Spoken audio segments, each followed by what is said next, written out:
الحمد للہ وکفا وسلام علی عبادہ الذین اصطفیٰ اما بعد۔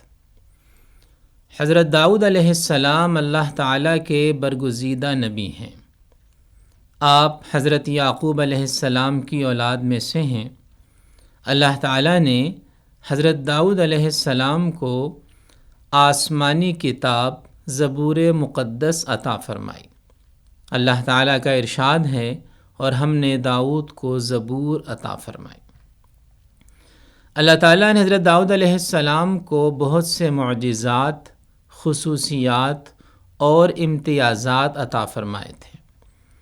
حضرت داؤد علیہ السلام کی یہ خصوصیت یہ ہے کہ اللہ تعالیٰ نے آپ کو نبوت کے ساتھ بہت بڑی بادشاہت بھی عطا فرمائی تھی۔ آپ نے ایک زبردست اور وسیع سلطنت قائم کی۔ آپ کو قرآن مجید میں خلیفۃ الارض کا خطاب دیا گیا ہے۔ حضرت داؤد علیہ السلام بہت معاملہ فہم تھے اور عدل و انصاف سے کام لیتے تھے۔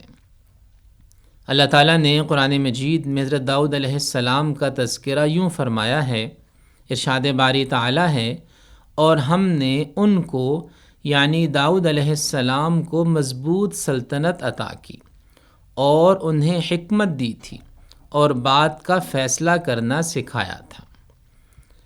حضرت داؤد علیہ السلام بادشاہ ہونے کے باوجود عبادت اور نیکی کے کاموں میں اپنی مثال آپ تھے۔ آپ بہت سادہ مزاج انسان تھے، اپنے ہاتھ سے محنت کرتے اور روزی کماتے تھے۔ نبی کریم صلی اللہ تعالی علیہ وسلم نے فرمایا کہ کسی انسان کا بہترین رزق اس کے اپنے ہاتھ کی محنت سے کمایا ہوا رزق ہے، اور بلا شبہ اللہ تعالیٰ کے نبی حضرت داؤد علیہ السلام اپنے ہاتھ کی محنت سے روزی کماتے تھے۔ اللہ تعالیٰ نے حضرت داؤد علیہ السلام کو بہت سے معجزے عطا فرمائے تھے۔ حضرت داؤد علیہ السلام پر زبور مقدس کی قراءت بہت آسان کر دی گئی تھی۔ حضور علیہ السلام نے فرمایا کہ حضرت داؤد علیہ السلام اپنی سواری پر زین کسنے کا حکم دیتے اور زین کسے جانے سے پہلے ہی پوری زبور مقدس پڑھ لیتے تھے۔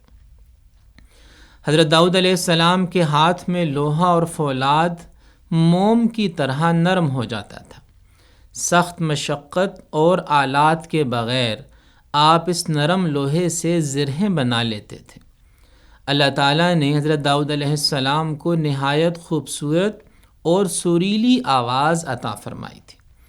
جب آپ زبور مقدس کی تلاوت کرتے یا اللہ تعالیٰ کی حمد اور تسبیح میں مشغول ہوتے تو انسان، پرندے اور پہاڑ بھی آپ کے ساتھ شریک ہو جاتے۔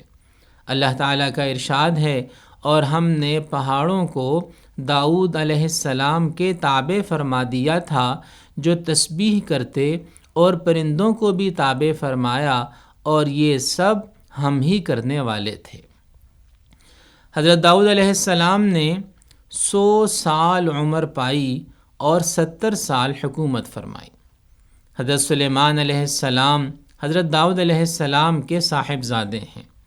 حضرت سلیمان علیہ السلام کو بھی نبوت اور زبردست بادشاہت عطا کی گئی تھی۔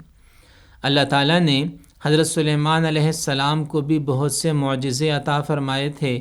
قرآن مجید میں ان دونوں انبیاء کرام علیہم السلام کا ذکر کئی جگہ آیا ہے۔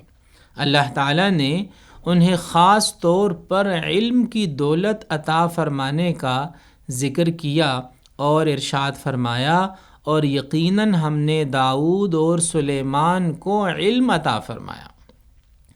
اور دونوں نے کہا کہ تمام تعریفیں اسی اللہ کے لیے ہیں جس نے ہمیں اپنے بہت سے مومن بندوں پر فضیلت عطا فرمائی۔ حضرت داؤد علیہ السلام کی زندگی سے ہمیں یہ سبق ملتا ہے کہ رزق حلال کمانے کے لیے کوئی جائز پیشہ اختیار کرنا انبیاء کرام علیہم السلام اور صالحین کا طریقہ ہے۔ محنت، صبر، انصاف اور اللہ تعالیٰ پر بھروسہ کر کے انسان دنیا اور آخرت کی کامیابیاں حاصل کر سکتا ہے۔ اللہ تعالی ہمیں ان باتوں کو سمجھ کر ان پر عمل کرنے کی توفیق عطا فرمائے۔ وآخر دعوانا ان الحمد للہ رب العالمین۔